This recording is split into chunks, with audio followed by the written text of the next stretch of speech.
Okay, so hello everyone, thank you for coming. So today actually a joint seminar between the modeling group here in Southampton and the people in the Erlangen AI Hub, which I am a part of. So we have quite a few people online. We're very happy to have you. And yeah, as Philip said, my name is Tristan. I'm a postdoc here in the Pure Map group, and I work with Ruben and Jacek, Spencer, and who are right there on the mathematical foundations of AI. And I am founded by this Erlangen AI hub on bringing mathematics to the understanding of how AI works and etc. So although I'm technically a postdoc in pure math, my background is very much so more physics inclined. I did my PhD here with Gianpaolo on the simulations of physics experiments in liquid crystal and in optics, and bringing a topological layer to this kind of experiments, so using TDA for these kind of purposes. So what I want to present to you today is one of the projects that I've been working on, which is related to artificial intelligence defined on graph structure, and in particular, how one can apply some pooling ideas, some coarsening ideas, which has a lot of difficulties in practice.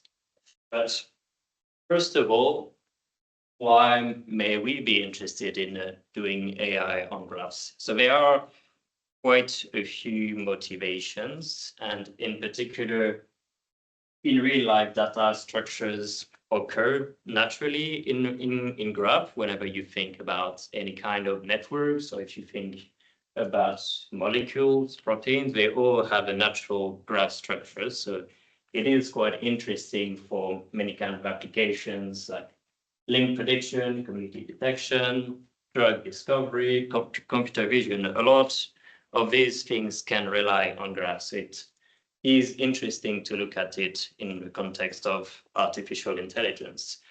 But there is interest in it, not exclusively for its application. There is also some fundamental mathematical challenges that are linked to it. And in particular, what we will talk about today a bit is this graph isomorphism test. Are we able to take a pair of graphs and determine if these two graphs are isomorphic? And in general, this problem is NP hard. There is no easy solution, fast solution to do this.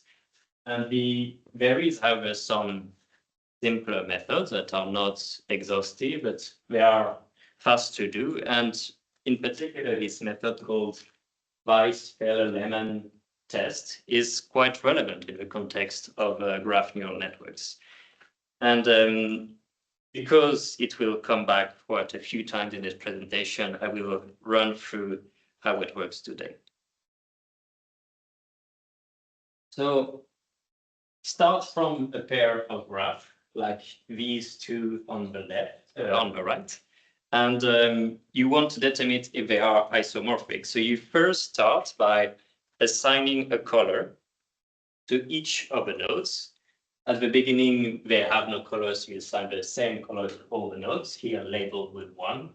And for each of the nodes, you look at its neighbors, and you build up a new color by what are the colors of its neighbors. So you start from this uniform color of 1, and you look at that here, for example, on the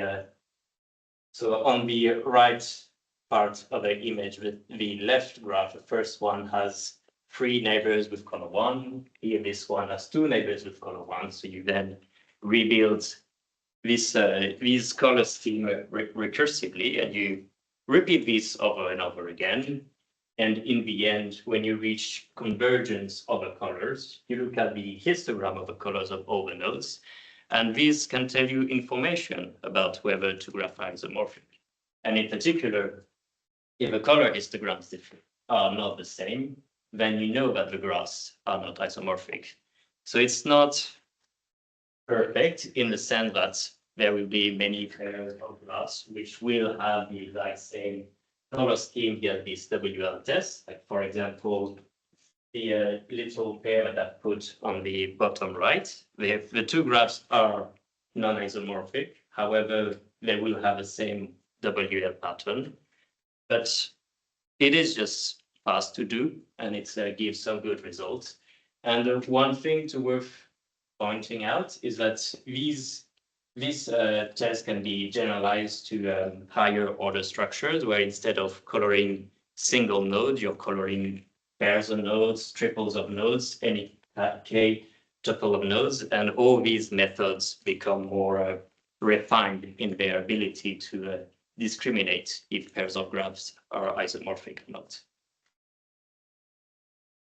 Before going into more details, so I wanted to have a slightly big picture of how AI works in the context of what we call geometric deep learning, something that we are very interested in the Erlangen AI Hub.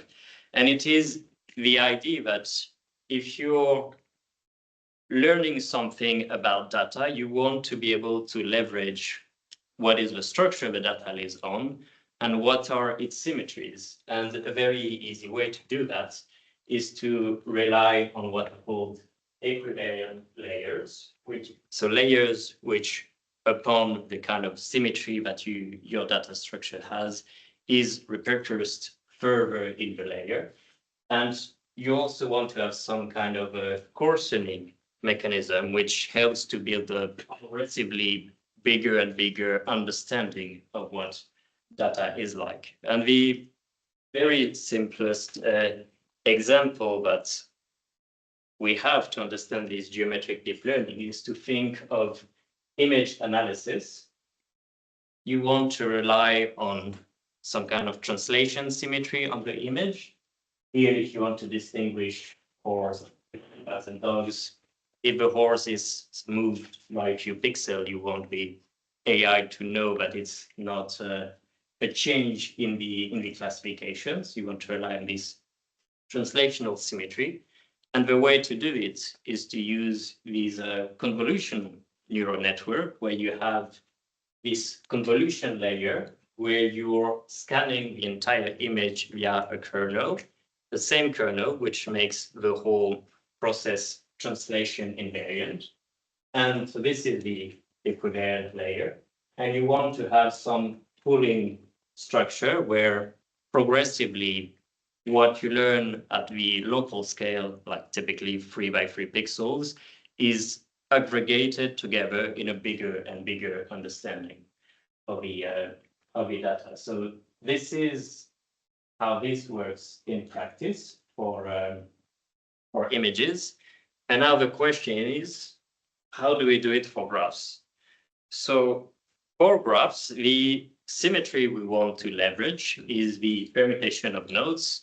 You want your graph to be the same, to have the same properties. You want to learn the same thing, pending that if you relabel the nodes, you don't want anything to change. So you have this permutation symmetry that you want to leverage. And the simplest way to leverage this is this architecture called message passing neural network, where if you have your graph here on the left as an input with some features defined on the nodes, the architecture is very similar to the convolution kernel that I showed in the image, where at each node, so colored differently in the hidden layer, you update its feature by whatever mechanism you want, and you look at its neighbors.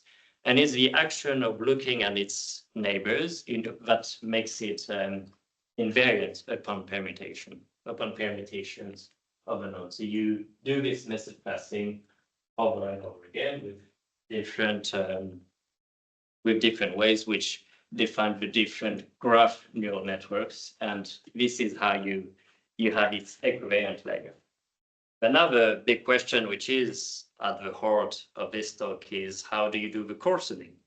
In the context of images, it was fairly intuitive to see that each pixel has the same number of neighbors. So if you do take like a 3x3 pixels to get back into one, you have a coarser version of the image, and it's simple to do everywhere along the image. But for graphs, they have a lot more freedom in how heterogeneous they can be in terms of their structure. So it seems a little bit ambiguous into how we define the this coarsening. And in practice, people have done many different ways, and this is what we were interested in. How does this affect the graph neural network? And so there are a few questions that we can ask when it comes to how pooling affects the graph neural network expressivity. And the typical ways people have answered this question is to simply look at the accuracy. So you take a few problems like molecules that can they cause cancer, or proteins, can they have these properties, do they bind to these properties, and you have the architecture you want to test, you train it on all these different problems and data set, and you just look at how accurate your model can be. And then the argument in favor of the expressivity of your model is, can it be more accurate than some other models? So that's one way to do it. It's not the most obvious way to do it, in my opinion, because it doesn't fully rely on the it doesn't fully rely on linking the expressivity to the ability to learning on a given problem. So if the learning is itself difficult, then you cannot really properly quantify the expressivity this way. It does not link that well. Another interesting approach is to compare the WL test, which we saw at the very beginning, to what your graph neural network can do. So WL test, you take a pair of graphs, are you able to distinguish them? Here, instead of applying the WL test to your pair of graphs, you apply your graph neural network, are you able to distinguish them? So then the expressivity becomes, are you able to beat some kind of standard test on graph isomorphism tests? There are a few interesting approaches related to region counting, which is linked to the way people think of the universal approximation theorem in neural network. We know that any kind of function can be expressed as a neural network. You can increase the complexity of a neural network to approximate any function. So any kind of domain of a function can be assessed in this way. And here we can have a similar approach in the context of graph neural network, where on the feature space, you can count with your given architecture how many independent regions your model can look like. So it's also an interesting approach, although it's not fully correlated with expressivity, and it's very difficult to do in practice. Either you have this theoretical understanding of it, and then you can really distinguish architectures that are drastically different.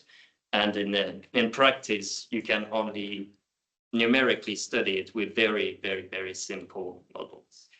And so all these approaches, what we are interested in is how does pooling affect it. And so now let's start talking a little bit about how pooling is done in practice. So in general, you have your original graph. In the context of geometric deep learning, you want to find a coarser version of these graphs that still represent the same graph. And there are some universal way to describe it, into distinguish the pooling approach into a selection, reduction, and connection phase. So selection, you tell which nodes will belong to which part of the coarser graph. reduction tells how do we combine the features of the nodes into the coarser graph nodes. And connection is how you rebuild the graph structure from the coarser nodes. And in this universal description, there are a few drastically different approaches to do all of this. Some are based on dense versus sparse representations, and it's typically will one node belong to only one higher order coarser nodes, or can they be split into many different nodes? So there's one big distinction. Is the pooling method fixed or is it adaptive? So this is a very practical perspective where does your pooling method for a given graph, does it depend on the original structure of a graph, or do you impose what will be the structure of the coarser graph? And typically, and here in the example, so are we fixing the coarser graph to be having 3 nodes, or is it proportional to a number of nodes? So there is this important distinction. And finally, is the method trainable? Can it be done alongside doing any kind of AI problem, or is it non-trainable and is it more of a pre-processing step? And in particular, as I said at the beginning, there are many different ways people can do pooling, and this linked to very many different approaches being done in practice. Here's a sample of some of them, and you can see that for 3 different graphs, so each of a row, what the different pooling approaches gives. And in particular, some things that I want to emphasize is how these kinds of approaches here, like deep pool and min cut, represent very well these sparse methods where the graphs become extremely complex, in fact, almost complete, minus this asymmetry in the edge weight, compared to more sparse representation, like for example, the 2 on the left. And yeah, so what I really like about this image is it shows the diversity of what you can get for the different methods of pooling, and it also illustrates how you can affect the original graph. And one thing that really strikes me is how some methods just really affect the structure of the graph. Like the node dropping methods, you even get disconnected components. So your graph is strongly affected. The kind of dense methods almost look like they are losing all the structure of a graph because every node becomes connected to every other node. So there's a lot of geometrical, there's a lot of topological arguments when it comes to advertising for one pooling method versus another. And this is independent from the method that I talked before, accuracies and checking graph isomorphism tests. And another thing that I thought was interesting to noticing is using the spectral descriptions of the graphs as a measure to detect how your original graph is changed upon coarsening. So whether by looking at the histogram of the eigenvalues of a Laplacian or some kind of this is the adjacent symmetric. So yeah, looking at the spectral properties of a graph as a tool. But again, what I presented in the previous slide and on this slide, these are all almost hand-wavy arguments, and they don't have any practical link to when it comes to expressivity. So what we are interested in when it comes to this project is comparing these different methods to do pooling. And in particular, what I'm interested in is seeing the difference between these sparse and these dense methods. And oftentimes this is also similar to comparing these trainable versus preprocessing methods. And what I think this is quite interesting because you can have the same pooling ID, but you can do it in different ways. One that is sparse and dense, trainable, non-trainable. And these different, the same pooling level can lead to drastically different results because of this difference in structure. So this is what I'm interested in. And in particular, we apply these to two big pooling ideas, one based on local clustering. You want to have nodes nearby each other in a graph to be more likely to be put together in a supernode when you do the coarsening, and one based on equitability, which I will go into more details a bit later. So first of all, how do we want to do local clustering? So we found this very interesting approach, which is inspired by physics on looking at a diffusion process on your graph and solving this heat diffusion process with this definition of the Laplacian, looking at the properties of the entropy. You can, by looking at the dynamic of its entropy over time, looking at the heat diffuse, you can see some interesting structure appearing in your graph. And in particular, some of the properties of this entropy just shows how much information is shared in between the nodes, and looking at the typical time scale equivalent to a length scale at which many nodes start to share information to many other nodes just gives you an indication at which point do you want to do your coarsening. So here are some of the properties of these entropy and specific heat that you can define on this problem. And in particular, what I kind of hinted is that the rate at which this diffusion of entropy is the typical information that can tell you at which point you want to do coarsening. And this is how you do the coarsening. So from the definition of entropy, you have looked at its you have looked at its dynamic. You have chosen the typical timescale at which it starts to make sense to do some kind of coarsening. And the way you define your coarsening is that you look at all the subsets of nodes that are sharing more information with each other than they have individually in their information. So this is trivially defined from the physics-inspired measures of these problems. And for a typical network like this one, here the color of the nodes becomes which supernodes they belong to, and this is what the renormalization of the coarsening becomes. And I really like this method because it's very intuitive and elegant in the way it is described, and it has been used very convincingly in a different kind of problem, or studying dynamical processes on graphs and their generalization. And because of this inspiration from renormalization group and etc., these methods are very good at finding fractal structures in graph. And in particular, it's very good at finding tree-like structures in graphs. So I thought it was always visually very convincing as a method of pooling.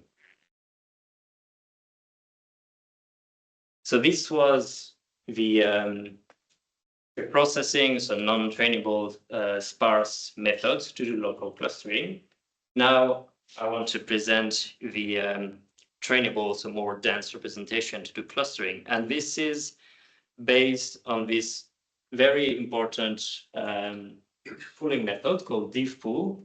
And what is really striking about this method is that, as I said at the beginning, in this taxonomy of a pooling method, you can have trainable problems. And if you think about it, it's just alongside whichever problem you're trying to tackle, graph classification, graph regression, you can add a small problem on top of it, which is how do you do the pooling and do them simultaneously. And in practice, this is done by having almost two kinds of graph neural networks in parallel, one focused solely on updating the embedding, so the typical way we think about neural networks, and one solely about learning how to do this assignation of all the nodes into their coarser version of the nodes.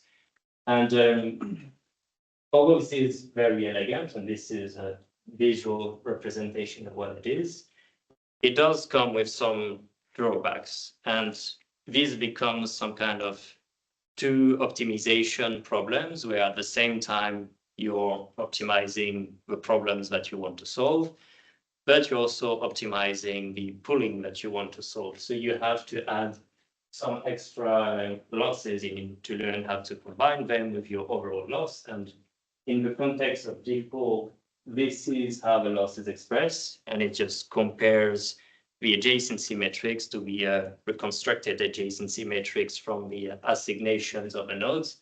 And this is how you define your pooling IDs. You want nodes that are close to each other to be more likely. So this will be optimized with this loss. And I won't go into details about the entropy loss, but it just tells you that you want to favor a little bit more nodes that are strongly into one supernode rather than just having a mess. Although, as I've shown in some of the illustrations before, this does not work that well in practice. So these are the two methods to do the local clustering. The other pooling ID that I mentioned that we are interested in is called equitability, and it is a way to partition your graph nodes in a way where for each node in one group, well, all the nodes in one group will have the same relationships to the nodes in other groups. And from a coloring perspective, like this example here, it means that every blue node is here in this case is connected to 3 red nodes.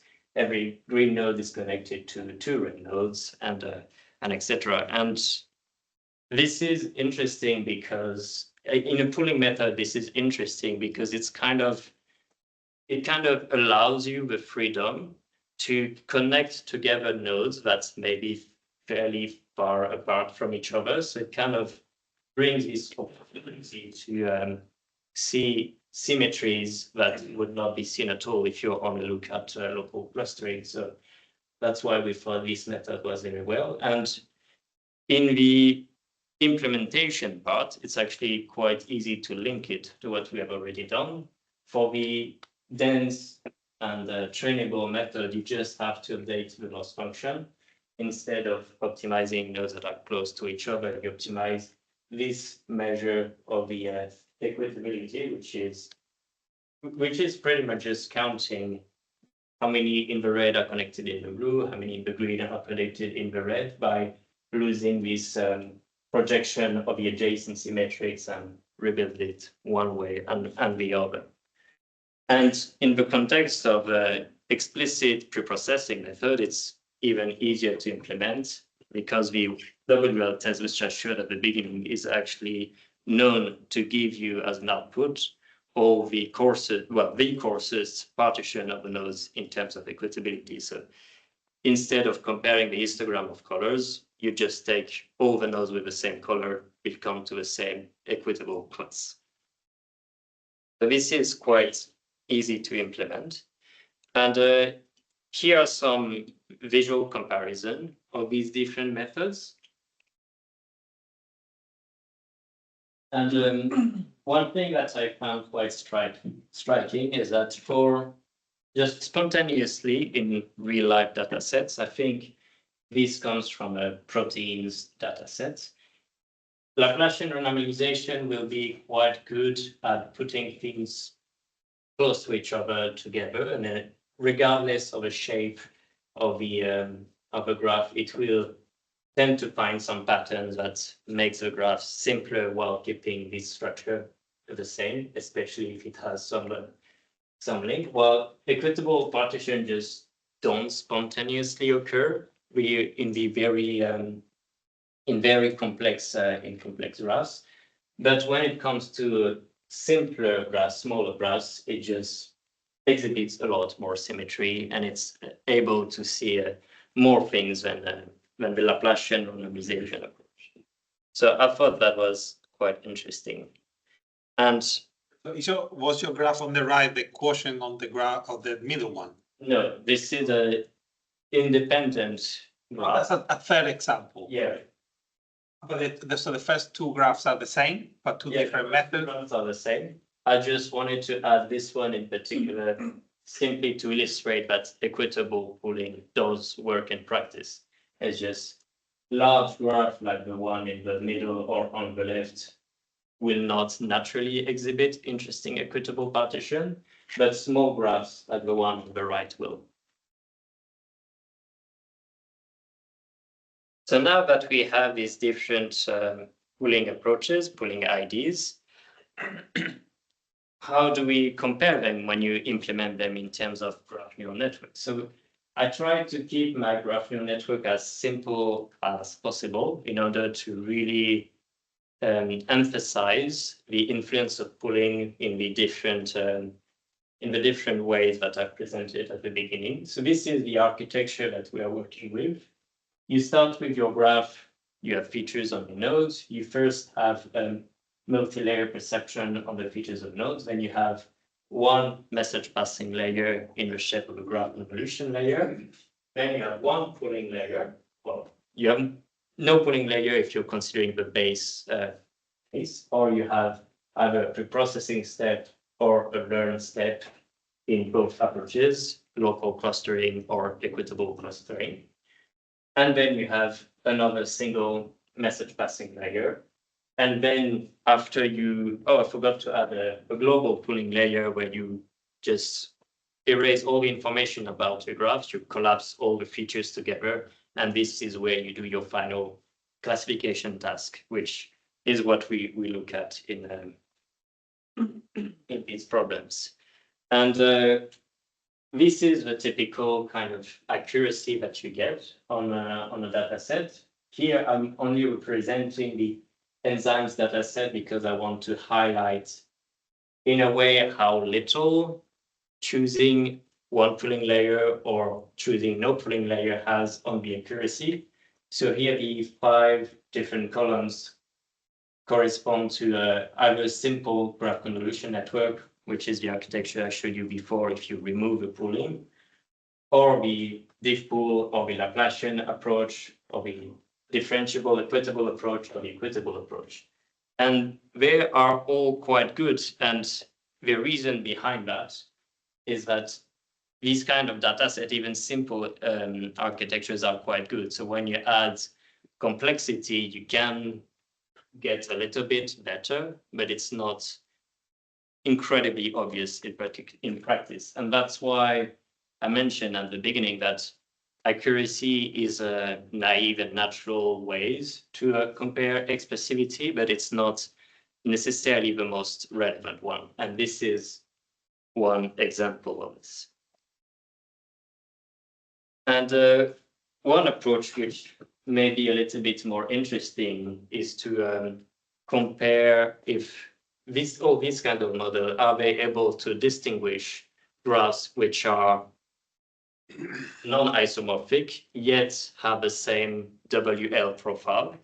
And an extension to that is this paper that we found on the break dataset, which is a collection of pairs of graphs. There are in total 400 pairs of graphs, some that are basic, meaning non-regular, some that are regular, extension, and some called K-Fuhrer-Immermann. I'm really not sure how to pronounce this, but these graphs are defined to be quite difficult to distinguish. They can be up to 4 WL indistinguishable. And the difference between extension and K-Fuhrer-Immermann is that the CFI1, you will see graphs which are undistinguishable with like 3 WL, but distinguishable with 3 WL, but undistinguishable for 4 WL. So there are 4 different categories of difficult to distinguish graphs. And this is still work in progress. We have some difficulties with implementing it, but this is the kind of results that we have had so far, where a typical, the standard graph convolution network will only be able to distinguish 2 pairs of these 400 graphs, where the Laplacian normalization will be able to distinguish 13.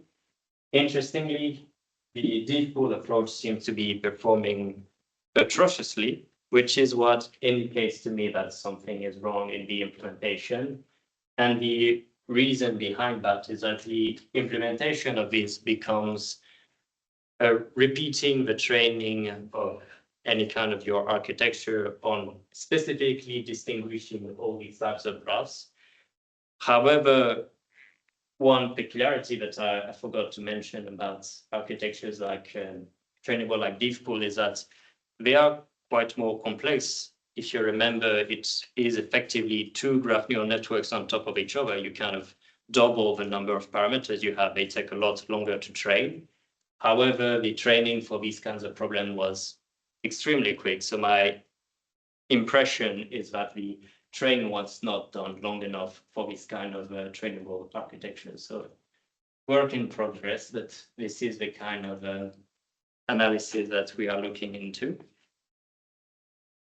And as a final note, and I think it's related to some of the people that I've seen here online, like Arne, this is a paper that has been put on archive a few months ago, where instead of looking at the local coarsening, this coarsening step to increase the expressivity of your graph neural networks, they are looking into the very last layer, how you combine everything into one simple element on which you do your classification. And you want to rely on the permutation symmetry of your graphs. So you don't have that much freedom in general when you define this function. Like, do you take maybe the maximum, maybe you just average them, you do the sum of all of them. And what they did in this paper was to relying on additional non-trivial symmetries in your overall graph to define a more elaborate readout function. And we thought that was quite interesting, and we thought an interesting way to see if local pooling can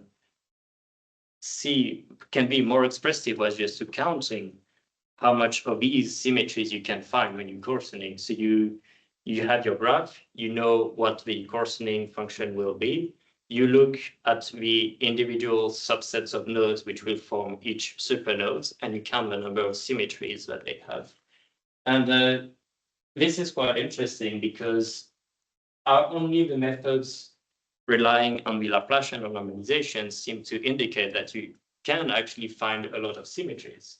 And here I've shown for 3 standard benchmark data sets on the graph classification problem.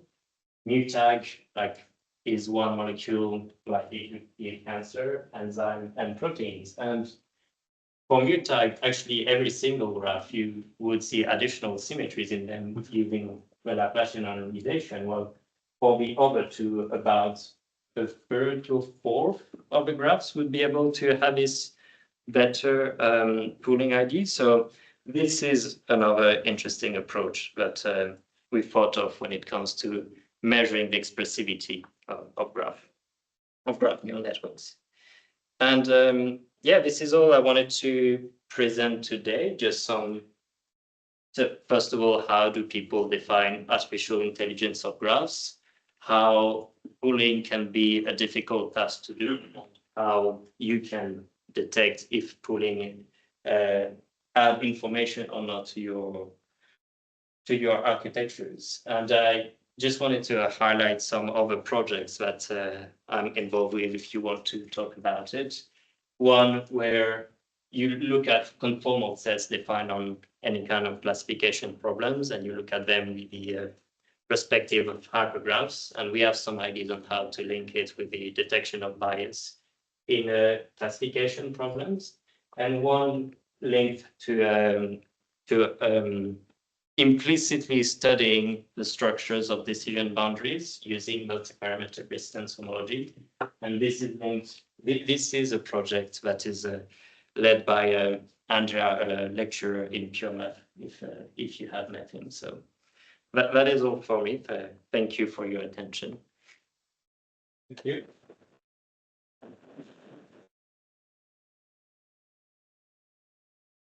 The question.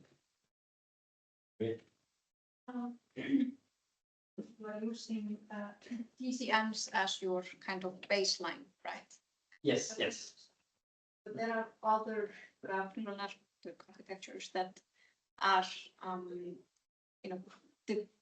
designed in order to attend to different nodes in a more like intelligent way than GCNs do, such as attention networks, for example. How does your method compare to attention networks? Yeah, exactly. As you pointed out, there are quite a few ways to define this convolution aspect respecting the symmetry that you're looking into. Graph convolution may be the simplest way. You mentioned graph attention mechanism. You also have graph isomorphism network. You really have a lot of them. However, this is a very independent approach to the programmed task where this becomes how do you update the features of the nodes? And it's independent from what we're interested in how do you combine the nodes to have coarser versions of the graph. So here we chose GCN because they are the simplest, maybe they're even a bit fastest to train, because we really want to distinguish these two independent approaches in tasks when you think about the accuracy. So if we keep the same architecture, the same different pooling methods, we replace the GCN with GNNs, for example, you can expect a bump up in accuracy, but this only comes from the structures of the GNNs, and it doesn't come from whatever pooling method you are. So this is just independent problems. Yeah, but could they still be kind of merged in the sense that you could use the attention mechanism in the GAT and to kind of find the more important neighbors and then pool information from them, or use them in your pooling, for example, so to kind of.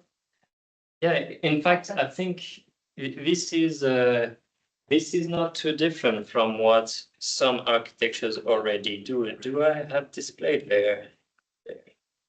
Like, this is exactly what TopK does in a sense, is that you actually learn what are the most relevant nodes, and you discard all that are not relevant. So this is kind of what is being done in the literature. Yeah, can you go back to like the flow that you had, like the model with the architecture? Yeah.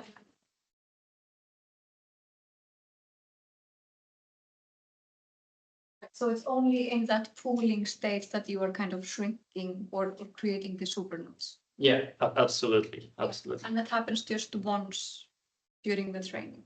Yeah, there are different. In this study, we exclusively want to look at pooling there. So you have a lot of freedom. Do you want to pull one? Do you want to pull twice? Diff pool, the differential pooling, the local clustering trainable methods that I mentioned, I guess it's more typically used in batches of 2, and it's partly because it's if you remember the taxonomy, it's a fixed structure where it may not make too sense with first coarsening methods if you have data sets with graphs with very different number of nodes.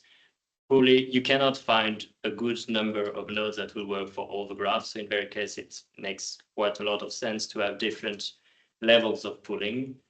And yeah, this is one peculiarity of these trainable methods, and which is why the dimensions of these GCNs are fixed.